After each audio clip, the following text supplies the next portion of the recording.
అందరికీ నమస్కారం. Welcome to it's you TV. నేను మీ దాక్షాయిని. ప్రస్తుతం మనతో పాటు ఉన్నారు ప్రముఖ ఆధ్యాత్మికవేత్త, ఋగ్వేద అధ్యాపకులు, హిందూ ధర్మక్షేత్రం వ్యవస్థాపకులు సంతోష్ కుమార్ గణాపాటి గారు. గురుగారితో మాట్లాడి మరిన్ని విషయాలు తెలుసుకునే ప్రయత్నం చేద్దాం. అంతకంటే ముందు ఇటువంటి ఆధ్యాత్మికపరమైన వీడియోస్ కోసం ఇప్పుడే మన ఛానల్ని సబ్స్క్రైబ్ చేసుకోండి. నమస్కారం గురుగారు. నమస్కారం. గురుగారు, కొన్నిసార్లు మనం పూజ చేయాలి అని అనుకుంటున్నప్పుడు చేయాలని చాలా ఉంటుంది, కానీ చేస్తున్నప్పుడు ఏవేవో ఆలోచనలు, వర్క్ టెన్షన్స్ కానివ్వండి, పర్సనల్ లైఫ్లో అయ్యే టెన్షన్స్ కానీ మనం ఆటోమేటిక్గా వాటిపైన ఆలోచనలు పోతూ ఉంటాయి. మనం పూర్తిగా లగ్నం కాలేకపోతూ ఉంటాం పూజ చేసేటప్పుడు. ఇలా చాలామంది కూడా మనకి కమెంట్స్లో అడుగుతున్నారు, మేము పూజ చేయాలనుకుంటున్నామండి, కాకపోతే పూర్తి ఏకాగ్రత పెట్టలేకపోతున్నాము, ఏం చేయాలి అని చెప్పి. అసలు ఇలా జరగడానికి కారణం ఏంటంటారు? సాధారణంగా మనిషి స్వభావము ఎప్పుడూ కూడా చంచలంగానే ఉంటుందండి. ఖచ్చితంగా ఏకాగ్రతతో భగవంతుడిని పూజించడం అనేది 100లో 99 మందికి సాధ్యపడదు. భగవంతుణ్ణి పూజ చేస్తూ ఉంటారు భౌతికంగా, ఆలోచనలు ఎక్కడికో వెళ్ళిపోతూ ఉంటాయి. కాకపోతే ఇది మనం సాధన చేయగా వస్తుంది. ఈరోజు ఉదయం కూడా నేను ఎక్కడో ధర్మ సందేహాల్లో చదివాను ఇదే ప్రశ్న, ఒకళ్ళెవరో వేశారు. అంటే చాలామంది చెబుతూ ఉన్నారండి, ఏకాగ్రతగా పూజ చేయడం కంటే మానేయడం మేలు. అలా తప్పు. మీకు ఏకాగ్రత ఉన్నా లేకపోయినా కూడా మీ శరీరం అయినా చేస్తూ ఉండాలి. అలా చేయగా చిత్తశుద్ధి ఏర్పడే ఏకాగ్రత వస్తుంది. అంతేకాని మొదటి రోజు నుండే మనకి ఏకాగ్రత, మొదటి రోజు నుండే శ్రద్ధ వచ్చే అవకాశం లేదు, ఎక్కడా జరగదు. అది అసాధ్యం కూడా. ఇతర యుగాల్లోనే అసాధ్యంగా ఉండేది, కలియుగంలో ఇంకా అసాధ్యం. కొంతమంది 10 ఏళ్లగా పూజ చేస్తున్నా ఏకాగ్రత రాదు. 10 ఏళ్ళగా దాదాపుగా అది సహజంగానే మనకు కనిపిస్తుంది. ఏకాగ్రత అనేది చిన్న విషయం కాదు. అది ఎన్ని కష్టాలున్నా, ఎన్ని సమస్యలున్నా, మనసులో ఎన్నున్నా పూజ గదికి వచ్చేసరికి అవన్నీ మర్చిపోయి భగవంతుడి మీదే మనస్సు లగ్నం అవ్వడం అనేది ప్రాక్టికల్గా చాలా తక్కువ మందికి సాధ్యపడుతుంది. అలాంటి వాళ్ళని మనం అసలు యోగి అనొచ్చు. అది సాధారణంగా సాధ్యమయ్యే విషయం కాదు అత్యధికుల్లో. కాబట్టి దాని గురించి ఏమీ కంగారు పడకుండా, మీకు ఏకాగ్రత ఉన్నా లేకపోయినా, మనస్సు పరిపరి విధాల ఆలోచనల్లోకి వెళ్ళిపోతున్నా కూడా, భౌతికంగా శరీరం దేవుడి గదిలో ఉండి మనస్సు ఎక్కడో ఉన్నా కూడా ముందు పూజ చేయడం అనేది చేయవలసిందే. అలా చేయగా అభ్యాసంతో రావాలి. అంతే తప్ప ఒక్కరోజుగా అయ్యో నా మనస్సు పూజలో ఉండట్లేదండి, ఇంకా నేను చేయను అంటే ఇంకా మొత్తం శాంతం పోతుంది. అంటే అసలు ఇప్పుడు సాధారణంగా ఒక మాట అడుగుతాను మిమ్మల్ని, మీరు భోజనానికి కూర్చున్నారు, మీరు భోజనం చేస్తున్నా కూడా మనస్సు భోజనం మీద మాత్రమే ఉంటుందా? ఈ మధ్య కాలంలో ఉండదు. భోజనం చేస్తున్నప్పుడు కూడా మీకు బాగా ఆకలి ఉన్నప్పుడు ఐటమ్స్ మీద మీకు మనస్సు ఉండొచ్చు. కొంత మీకు నోట్లో వెళ్ళగానే మీకు మళ్ళీ ఇతర పిచ్చాపాటి మాట్లాడుకోవడాలు, లేకపోతే ఇతర ఆలోచనలన్నీ రావడాలు, కొంతమంది ఫోన్ మాట్లాడుకుంటూ ఫోన్ చూసుకుంటూ భోజనం చేసేవాళ్ళు అందరూ ఉన్నారు. మనస్సు ఏకాగ్రత భోజనం యందు ఉన్నా లేకపోయినా భోజనం చేస్తున్నారా లేదా? భోజనం మానేయటం లేదు. అదేవిధంగా ఉద్యోగాలు దాదాపుగా ఏకాగ్రతగా చేయాలి, లేకపోతే అక్కడ తేడా వచ్చేస్తుంది. అయినప్పటికీ కూడా ఎంతో కొంత వెళ్ళిన వెంటనే ఏకాగ్రత వచ్చేది కదా, క్రమక్రమంగా వాళ్ళకు వస్తుంది. ఏదైనా కూడా సాధనతో సాధ్యము. సాధనమున పనులు సమకూరు ధరలోన విశ్వదాభిరామ వినురవేమ అన్నాడు ఆయన వేమన శతకంలో. సాధన చేయడం ద్వారా చేయగా భూమిలో ఆ యొక్క పనులు అనేవి సాధ్యపడతాయి అని చెప్పేసి. కావున ఏకాగ్రత లేకపోయినా ఏమీ ఇబ్బంది లేదు. చక్కగా భగవంతుడి యందు భక్తిని ఉంచుకుని చేయండి. ఏకాగ్రత కల్పించమని కూడా భగవంతుడే ప్రార్థించండి, ఆయన ఇస్తాడు ఏకాగ్రత. ఇవాళ కాకపోతే రేపు కాకపోతే ఎల్లుండి, లేకపోతే ఇంకొక సంవత్సరానికో 10 ఏళ్ళకో ఎప్పటికో అప్పటికి ఏకాగ్రత అనేది వస్తుంది. పూజ సమయంలో ఏకాగ్రత లేకపోయినా మీరు వర్క్ చేసుకున్నప్పుడో, సమస్య వచ్చినప్పుడో భగవంతుడు మీకు గుర్తు రాకపోవడా వస్తారు. అప్పుడు మరి మీరు ఎక్కడెక్కడో ఉన్నా కూడా భగవంతుడి యందు మీకు ఏకాగ్రత వస్తుంది కదా. అది మీకు ఎందుకు వస్తుంది అని అంటే, ఏకాగ్రత లేకపోయినా కూడా భగవంతుడిని పూజించడం వల్ల వస్తుంది. మనం ఉదయం భగవంతుడిని పూజించి మన పనులకు మనం వెళ్ళిపోయినప్పుడు, అక్కడెక్కడైనా సమస్య వచ్చినప్పుడు కళ్ళు మూసుకుని 1-2 సెకండ్లు ఏకాగ్రతగా భగవంతుడిని ధ్యానించగలుగుతాం మనం. అది ఏకాగ్రత వల్లే జరిగేది. అది అంటే ఏకాగ్రత లేకపోయినా పూజలు చేయడం వల్లే జరిగేది. కావున సాధన అనేది ఎప్పుడూ వదిలిపెట్టకూడదు. చాలామంది స్కూల్లో కూడా మా పిల్లవాడు ఏకాగ్రతగా చదవటం లేదండి అని చెప్తూ ఉంటారు. మెల్లగా వస్తాయి, అంతేగాని ఒకేసారి స్కూల్లో చేర్చగానే ఏకాగ్రతగా వాడు మొత్తం ఎక్కాలప్ప చెప్పడాలు ఇవన్నీ జరగవు. మెల్లగా ఉంటుంది. మనిషి బుద్ధి ఎప్పుడూ చంచలంగానే ఉంటుంది. శాస్త్రం అంతా చెబుతున్నదే అది. ఒక కోతి ఏ విధంగా చంచలంగా ఉంటుందో మనిషి మనస్సు అలాగే చంచలంగా ఉంటుంది. అంతే. అందువల్ల చాంచల్యం అనేది సహజ స్వభావము. అది దాని గురించి కంగారు పడాల్సిన అవసరం లేదు. శుభ్రంగా ఏకాగ్రత ఉన్నా లేకపోయినా రోజు అనుకున్న సమయంలో అనుకున్నంతసేపు భగవంతుడిని ధ్యానించడం, పూజ చేసుకోవడం చేస్తే, స్తోత్రం ఏదో ఒకటి, క్రమక్రమంగా ఏకాగ్రత సిద్ధిస్తుంది. అంతే. ఏకాగ్రత లేకుండా చేసిన పూజ కూడా ఫలిస్తుంది. అదేదో ఫలించదు అండం. అసలు ఏ పూజ చేయకుండా సోఫాలో కూర్చునే మనిషి నువ్వు పేరుకు పూజ చేస్తావు, అసలు నీకు ఏకాగ్రత ఉండదు, దానికంటే మానేయచ్చు కదా అని సలహా ఇవ్వడం. అవును గురు. అతడు అసలు చేయడు కదా. అవునవును. అసలు చేయని వాడు ఏకాగ్రత లేకపోయినా చేసేవాడిని ఎందుకు అనాలి? ఇంట్లో భార్యాభర్తల మధ్య ఉంటుంది ఇది. పాపం భార్య చేసుకుంటూ ఉంటుంది పూజ, భర్త అసలు ఏం చేయడు. ఏమీ చేయకపోగా ఏమంటాడు ఆయన, నువ్వు పేరుకే పూజ చేస్తావు, ఎంతసేపు నీకు దాని మీద దీని మీద దృష్టి, ఆ మాత్రం దానికి చేయడం ఎందుకు, మానేయచ్చు కదా అని చెప్పి భర్త అంటూ ఉంటాడు. నువ్వు చేయవు, చేసేవాళ్ళని చేయలేవు, అంతే కదా. అలా తప్పు. ఎప్పుడూ కూడా ఏకాగ్రత ఉన్నా లేకపోయినా చేసిన పని అనేది ఆ పని పూర్తయిపోతుంది. ఏకాగ్రతతో చేసినప్పుడు 100 రెట్లు ఫలం ఇస్తుంది. ఏకాగ్రత అనేది కోరుకుంటే రాదు. అది చేయగా చేయగా చేయగా కొంతకాలానికి అలవాటు అవుతుంది, అభ్యాసంతో వస్తుంది. ఏకాగ్రతతో లేకపోయినా కూడా మనం పూజ చేస్తే దానికి ఫలం ఉంటుంది అనేది సత్యం. కానీ కరెక్ట్ చెప్పారు గురుగారు. అంటే చాలా మంది కూడా బయట చూసుకుంటే ఇంట్లో మీరు అన్నట్టు భర్త భార్యను అనడమో, లేకపోతే ఎవరైనా ఉపవాసం చేయడానికి ప్రయత్నిస్తుంటే పాలు అవి ఇవి తాగుతుంటే, నువ్వు తింటూనే ఉన్నావు, ఇంకేం ఉపవాసం చేసినట్లు, ఇది ఉపవాసం కిందికి వస్తుందా అని అనడం. వాళ్ళు ఇప్పుడు కఠినంగా చేస్తేనే ఉపవాసం కాదు కదా, కొంతమంది పాలు ఫ్రూట్స్ అలాంటివి తింటూ ఉంటారు, ఇదేం ఉపవాసం అనో. ఎంతకి ప్రోత్సహించడం పక్కకు పెట్టి నిరాశపరచడమే ఎక్కువ ఉంటుంది, చేసే వాళ్ళకి కూడా భయం వేస్తుంది. ఇంకా అంతేనండి, మీరు మంచి పాయింట్లో చెప్పారు. ఏమిటంటే కొంతమంది ఉపవాసాలు చేస్తూ ఉంటారు. నేను నెలలో ఒకసారి నేను ఉపవాసం చేస్తాను. మొదట్లో నేను ఎలా సాధన చేశానంటే, మొదట్లో డైరెక్ట్గా కటిక ఉపవాసం చేయలేదు. మొదట్లో మధ్యాహ్నం టిఫిన్ చేసి ఉన్నాను, ఉండి రాత్రి పూజ చేసుకుని భోజనం చేసేవాళ్ళు.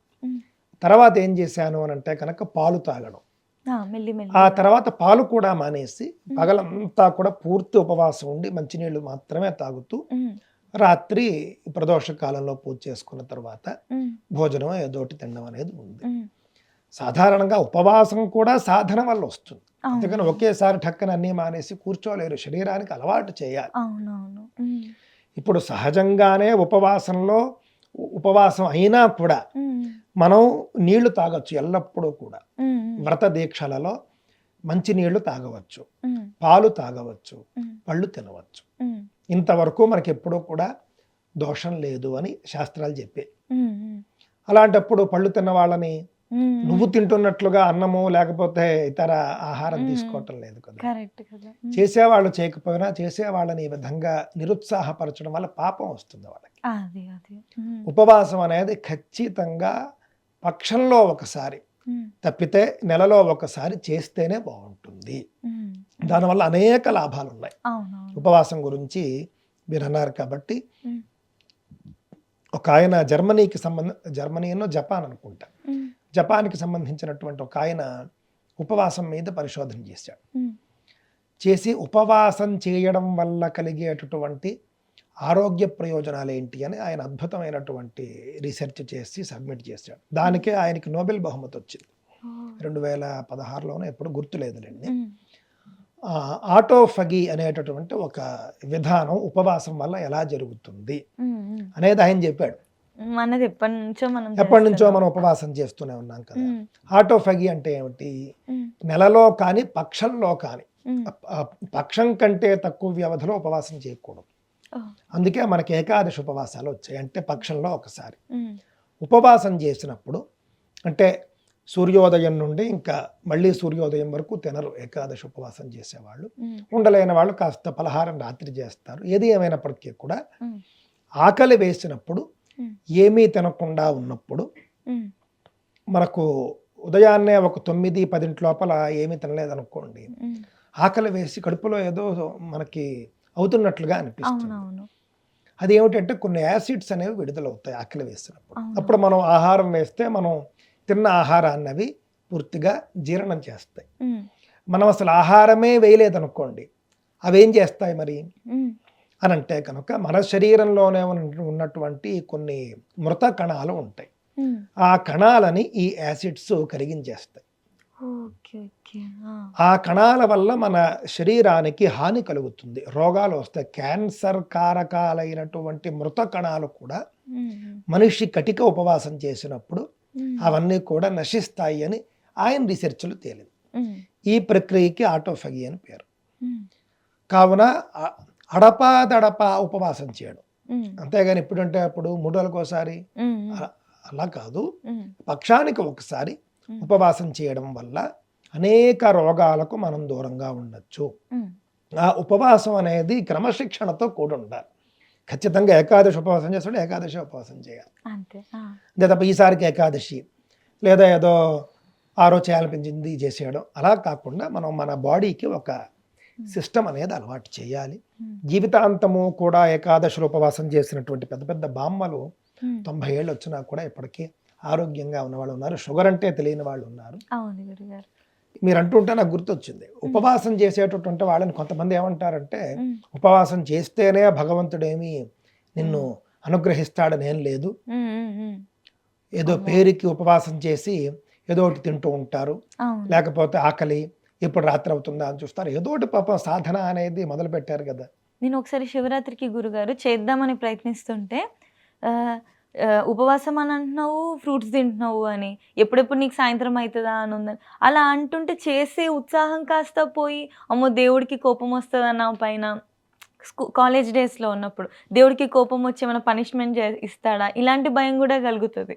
అదేం లేదండి, అది కొంతమంది వాళ్ళు చేయక చేసే వాళ్ళని ఇలా ఇబ్బంది పెట్టడం అనేది లోకంలో మనకు కనిపిస్తూనే ఉంటుంది. వాళ్ళు చేయలేని పని ఇంకొకళ్ళు చేసేసరికి వాళ్ళు ఏదో కామెంట్ చేయడానికి సిద్ధపడుతూ ఉంటారు. ఉపవాసం అనేటటువంటిది ఎందుకు చేస్తారు అని అంటే, ఆధ్యాత్మికంగా మనం చూసినప్పుడు ఇందాక చెప్పింది సైంటిఫిక్. ఉపవాసం అనేది ఆధ్యాత్మికంగా మనం చూసినప్పుడు, ఉపవాసం నాడు మీరు ఖాళీగా ఉన్నారనుకోండి ఆకలిస్తుంది. ఉపవాసం నాడు ఖాళీగా ఉండకుండా మీరు ఏదైనా ఒక ఆధ్యాత్మిక పనులు పెట్టుకున్నారనుకోండి అసలు ఆకలి అయ్యేది తెలియదు, మనం ఉపవాసం ఉన్నామని కూడా మనకి. ఉపవాసం వల్ల ఒక ప్రత్యేకమైనటువంటి ఫలితం ఉంటుందండి. ఉపవాసం లేకుండా మీరు పూజ చేస్తే ఒక ఫలం, కానీ ఉపవాసంతో మీరు పూజ చేస్తే 10 రెట్లు ఎక్కువ ఫలం వస్తుంది. కావున ఉపవాసం అనేది చిన్న విషయం కాదు. ఇప్పుడు ముండనం చోపవాసశ్చ సర్వతీర్థేష్వయం విధి అని శాస్త్రాలు చెబుతాయి. తీర్థం అంటే క్షేత్రం, ఒక మంచి మంచి క్షేత్రాలు ఉంటాయి. ఇప్పుడు తిరుమల, కాశీ, శ్రీశైలము వంటి మహాక్షేత్రాలకు మనం వెళ్ళినప్పుడు గుండు కొట్టించుకోవడము, ఉపవాసం ఉండడము, ఈ 2 అలాంటి చోట్ల చేయాలి. అవి కాకుండా మళ్ళీ పండుగలు, ఏకాదశులు, గ్రహణాలు, శివరాత్రులు వంటి మహాపండుగలు వచ్చినప్పుడు కూడా ఉపవాసాలు చేస్తూ ఉంటే కనుక ఉపవాసంతో కూడినటువంటి దైవారాధన ఎక్కువగా ఫలాన్ని ఇస్తుంది, మన ఆరోగ్యానికి కూడా మంచిది. ఇప్పుడు 150 కోట్ల మంది భారతీయ జనాభా ఉన్నారు. ఇందులో ఒక 100 కోట్ల మంది హిందువులు ఉన్నారు, ఇక్కడే ఉన్నారు, మన దేశంలోనే ఉన్నారు. ఇందులో సగం మంది నెలలో ఒకరోజు ఉపవాసం చేసినా కూడా ఆహారం అనేది ఎంత సేవ్ అవుతుంది. ఆ రకంగా కూడా చాలా లాభాలు ఉన్నాయి. ఒక్కరోజు మనం ఆహారం మానేయడం వల్ల ఇన్ని లాభాలు ఉంటాయి. మనకి తెలియనివి ఇంకా చాలా ఉంటాయి కదా. ఇప్పుడు 100 కోట్ల మంది ఒకరోజు భోజనం మానేస్తే ఎంత ఫుడ్ మనకు అక్కడ సేవ్ అవుతుంది. అంటే మీకు దాదాపుగా ఇంట్లో మీరు ఒకరోజు వంట మానేశారనుకోండి, ఇంటిల్లిపాది ఉపవాసం ఉండి ఇంట్లో ఉన్నటువంటి గ్రాసరీస్ అన్ని వాళ్ళ సేవ్ అవుతాయి కదా. అలాగే మీరు సంవత్సరానికి చూసుకున్నప్పుడు, 3 ఏళ్లకు చూసుకున్నప్పుడు, 10 ఏళ్లకు చూసుకున్నప్పుడు చాలా దాదాపుగా మనం ఒక 3 నెలలు తినేటటువంటి ఆహారం అంతా సేవ్ అవుతుంది. ఇలాగ రకరకాల లాభాలు ఉన్నాయండి. మన మహర్షులు ఏదైనా ఒక ఆచారం పెట్టారంటే ఉత్తనే పెట్టరు. ఆరోగ్య ప్రయోజనం, ఆధ్యాత్మిక ప్రయోజనం, సామాజిక ప్రయోజనం, ఈ విధంగా చాలా ఉంటాయి. ఇంకొకటి అన్నిటికీ మించి నేను గమనించింది ఏమిటంటే మన శరీరానికి ఆకలికి తట్టుకుని ఉండడము అనేటటువంటిది కూడా అలవాటు చేయడం ఉపవాసంలో ఉంటుంది. కరెక్ట్ కరెక్ట్ అవును గురుగారు. ఇన్ని ప్రయోజనాలు ఉన్నాయి. వీటన్నిటికీ మించి నేను చెప్పినటువంటి ఆధ్యాత్మిక ప్రయోజనం ఏమిటి అంటే ఉపవాసంతో చేసేటటువంటి భగవంతుడి పూజ మరింత విశేష ఫలాన్ని ఇస్తుంది. అప్పుడు మీకు లోపల ఆకలిస్తుండడం అంటే ఏమి ఇబ్బంది లేదు. అప్పుడు కూడా ఇదే మాట్లాడతారు, ఉపవాసంతో నువ్వు పూజ చేస్తే కనుక నువ్వు పూజ చేస్తున్నంతసేపు నీకు తిండి మీదే దృష్టి ఉంటుంది. అలా కాకుండా నువ్వు చక్కగా ఉపవాసం ఉండకుండా చేస్తే ఇంకా బాగా చేస్తావు కదా. అవునవును. ఆ విధంగా ఉపవాసంతో నకనకలాడుతూ భగవంతుణ్ణి మనం పూజించడం వల్ల ఆయన ఇంకా ఎక్కువగా ప్రసన్నుడవుతాడు. అంతే తప్ప ఏదో మనకి ఏకాగ్రత మనకి సిద్ధించటం లేదు, ఉపవాసంతో చేయడం వల్ల ఎంత ఆహారం మీద దృష్టి ఉంటే ఉండనివ్వండి, నువ్వు ఉపవాసంతో పూజ చేస్తున్నావా లేదా, అది ముఖ్యం. కావున ఉపవాసం లాంటివి సందర్భాల్లో కూడా ఏకాగ్రత లేకపోయినా కూడా ఉపవాసము, స్నానము మొదలైనటువంటివన్నీ కూడా చక్కగా, అంటే పవిత్ర స్నానం రోజు చేసే స్నానం కాదు, నదీ స్నానం, సముద్ర స్నానం వంటివన్నీ చేసి దైవారాధనలు చేయడం చాలా మంచిది. ఏకాగ్రత లేకపోయినా కూడా సిద్ధించేంత వరకు సాధన చేయడం మంచిది. ఖచ్చితంగా గురుగారు. ఇది ఇక నుంచి అలవాటు చేసుకుంటూ ఏకాగ్రత లేదు అని మానేయకుండా అలవాటు చేసుకోవడం, ప్రతిరోజు పూజ చేయడం అలవాటు చేసుకుంటే ఖచ్చితంగా బాగుంటుంది. మంచి విషయాలు తెలియజేశారు గురుగారు. ధన్యవాదాలు గురుగారు.